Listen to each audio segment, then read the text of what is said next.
आम आदमी पार्टी के नेता और समाज सेवी नाथूराम चौहान ने हिमाचल में मंत्री और विधायकों की वेतन वृद्धि को लेकर सवाल उठाए हैं। नाथूराम चौहान ने कहा है कि हिमाचल प्रदेश आर्थिक बदहाली की दौर से गुजर रहा है। आए दिन मुख्यमंत्री हिमाचल में आर्थिक बदहाली की बात करते हैं। ऐसे में माननीयों के वेतन 26% तक बढ़ा देना कहां तक उचित है। नाथूराम चौहान ने कहा है कि हिमाचल विधानसभा के भीतर माननीयों की वेतन वृद्धि की चर्चा हो रही है।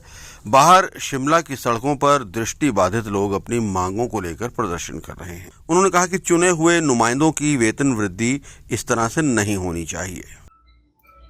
हिमाचल प्रदेश आर्थिक तंगी से, आर्थिक बदहाली से इतना जूझ रहा है जिसकी कल्पना करना अब हम लोग केवल एक सोच ही सकते हैं कि हिमाचल प्रदेश में पैदा होने वाला या देवभूमि में पैदा होने वाला प्रत्येक व्यक्ति 1,25,000 रुपए कर्जा लेके पैदा होता है। और हिमाचल प्रदेश में माननीयों की हालत यह है, जिन्हें हमने चुन के भेजा है, जो विधायक है, जो विधायिका, जो विधानसभा में बैठते हैं। हमने बचपन से सुना था कि विधायक, विधायिका और विधानसभा यही दिशा और दशा तय करते हैं किसी राज्य की। और अगर ऐसे विधायक, विधायिका और विधानसभा दशा और दिशा तय करते हैं तो निश्चित रूप से देवभूमि जैसा प्रदेश भी कर्ज के दलदल में डूब सकता है। इसके लिए हिमाचल प्रदेश से बड़ा उदाहरण दूसरा हो नहीं सकता। जब अंधे लोगों को या दृष्टिबाधित लोगों को डंडे मारे जा रहे हो, जलवाहु को डंडे मारे जा रहे हो, उस समय माननीय अपना मानदेय बढ़ा रहे। जब पूरा हिमाचल प्रदेश आर्थिक बदहाली से, आर्थिक तंगी से देश में नंबर 1 पर पहुंच गया है, उस समय माननीय पूरी सुरक्षा के साथ अंदर टेबल पिटवा रहे हैं और 26% अपना मानदेय बढ़ा रहे हैं। मैं निवेदन ये जरूर करूंगा उन विधवाओं से, उन अपंगों से, उन वृद्ध लोगों से, उन गरीबों से, जिन्हें डंडे मारे उन लोगों से निवेदन जरूर करूंगा, ऐसे माननीयों को अपने घर गांव में घुसने ना दो।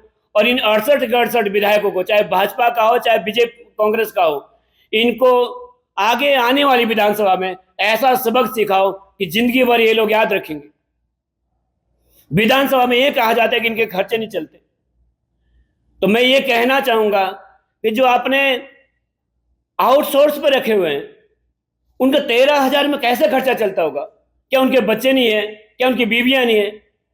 क्या वो किराए पर नहीं रहते होंगे? क्या उनको बाकी खर्चे नहीं होते होंगे? तो जब आप लोगों का माननीय हो 3-3 लाख रुपए में भी काम नहीं चलता, तो 13,000 रुपए आदमी कैसे सरवाइव करता होगा, कैसे? और उसके बाद उसके ऊपर आप डंडे बरसाओ, उसके बाद आप उसके ऊपर फिर वो वहां पर रात को आप उनको धक्के मरवाओ पुलिस से। ऐसे माननीयों को तो तत्काल प्रभाव से कोई अगर शक्ति हो, पावर हो, लेकिन अब ठीक है, जनता के हाथ में 2.5 साल बाद भी पावर आने वाली। इन 68 के चेहरों को याद रखना। और इन नागनाथ और सांपनाथों को मैं कहना चाहूंगा, भाजपा और कांग्रेस नागनाथ और सांपनाथ है। ये मैं ये कहना चाहूंगा, हिमाचल प्रदेश में जरूर हर विधानसभा में कोई ना कोई व्यक्ति, ऐसा व्यक्ति बैठा है जिसके ऊपर सबको विश्वास है। ऐसे आदमी को आगे आना पड़ेगा। हैरानी तो तब हुई जब अंत्योदय की बात करने वाले व्यक्ति, जिनकी उत्पत्ति ही अंत्योदय के नाम से हुई थी, अंत्योदय जो सबसे लास्ट समय जगह खड़ा है, जो अपाहिज है, जो पीड़ित है, अपंग है, विधवा है, गरीब है, उनकी बात करने वाले व्यक्ति भी जब अंदर अपनी बात करते कि हमारा 26% पहले बढ़ाओ, और मेज पीटी जाती है। इससे बड़ी शर्म की बात और हिमाचल प्रदेश के लिए कुछ दूसरी हो नहीं सकती। पर मैं लोगों से यह भी निवेदन करना चाहूंगा, आपने देखा कैसे गले मिले उसके बाद? उससे पहले तो एक भी दिन सत्र नहीं चला, नारेबाजी, बाहर आए, उधर गए, इधर गए, उधर गए। जिस दिन अपनी बढ़ानी थी, शाम को पहले पार्टी हुई, सुक्खू साहब की पार्टी जन्मदिन था, अगले दिन उन्होंने गले मिले, मेज पीटी गई। हिमाचल प्रदेश विधानसभा में पहली बार मेज पीटी गई होगी। रात को 12 बजे, 1 बजे तक कटे थे। सुबह 10 बजे जैसे ही अंदर विधानसभा के अंदर घुसते हैं, यानी कि 10 घंटे के अंदर, अब देखिए 26%। सुक्खू साहब जब से आए हैं आज तक चिल्लाते रहे गरीबी में हिमाचल प्रदेश, आर्थिक तंगी, आर्थिक तंगी, आर्थिक तंगी, रोज कहते हैं। लोगों के लिए आर्थिक तंगी है, पेंशन भोगियों के लिए आर्थिक तंगी है। जब आपका 3 लाख में पूरा नहीं होता तो पेंशनधारी 3,000 में कैसे अपना पूरा कर लेते होंगे।